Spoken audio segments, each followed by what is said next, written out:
જય હિન્દ મિત્રો, સ્વાગત છે એક નવી માહિતી નવા વિડીયોની સાથે।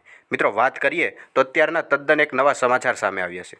જ્યાં મિત્રો હસમુખ પટેલ સાહેબ છે તે જીપીએસસીના નવા ચેરમેન બન્યા બાદ તેમની જગ્યા હાલ ખાલી પડેલી હતી, તો તેમની જગ્યાએ ફરી વખત એક નવા મેડમ આવ્યા છે। જ્યાં મિત્રો વાત કરીએ તો પંચાયત સેવા પસંદગી બોર્ડ અને ગુજરાત પોલીસ ભરતી બોર્ડ બંને જગ્યાએ આઈપીએસ હસમુખ પટેલ સાહેબની જગ્યા ખાલી છે। તો આખરે કઈ જગ્યાએ આઈએએસ મોના કંધાર મેડમે સંભાળી છે? જો તમે પણ જાણવા માગતા હોય તો ખાસ કરીને વિડીયોને અંત સુધી અવશ્ય જુઓ।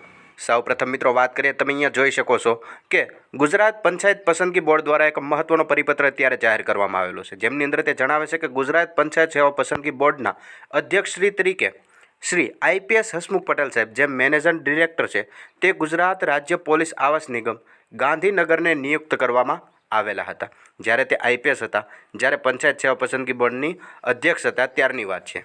ત્યારબાદ ગૃહ વિભાગ દ્વારા તેઓએ તારીખ 6/11/2024ના રોજ નોટિફિકેશન ક્રમાંકથી શ્રી હસમુખ પટેલ, જે આઈપીએસ હતા, મેનેજર ડિરેક્ટર હતા, તેમને ગુજરાત રાજ્ય પોલીસ આવાસ નિગમ અને ગાંધીનગરને સ્વૈચ્છિક રાજીનામું એક આપેલું હતું અને રાજીનામું મંજૂર પણ થયું હતું।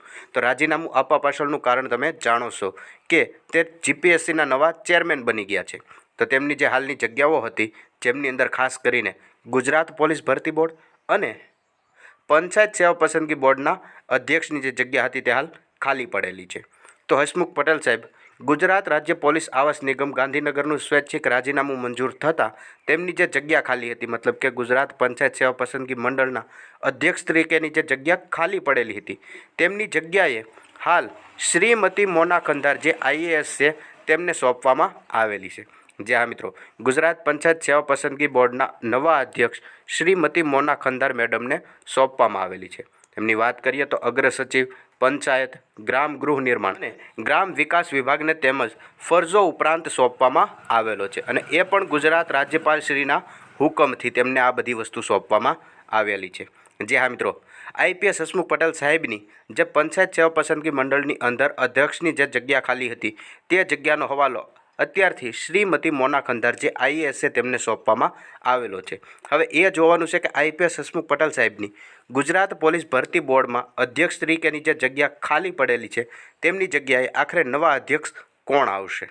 તમારા મતે તમને શું જણાય છે? નીચે કમેન્ટ કરીને અવશ્ય જણાવજો। તદુપરાંત પોલીસ તથા પંચાયત સેવા પસંદગી મંડળ તથા સરકારી ભરતીને લગતી તમામ માહિતી જોતા રહેવા માટે હમણાં ચેનલને સબસ્ક્રાઈબ જરૂરથી કરી લેજો।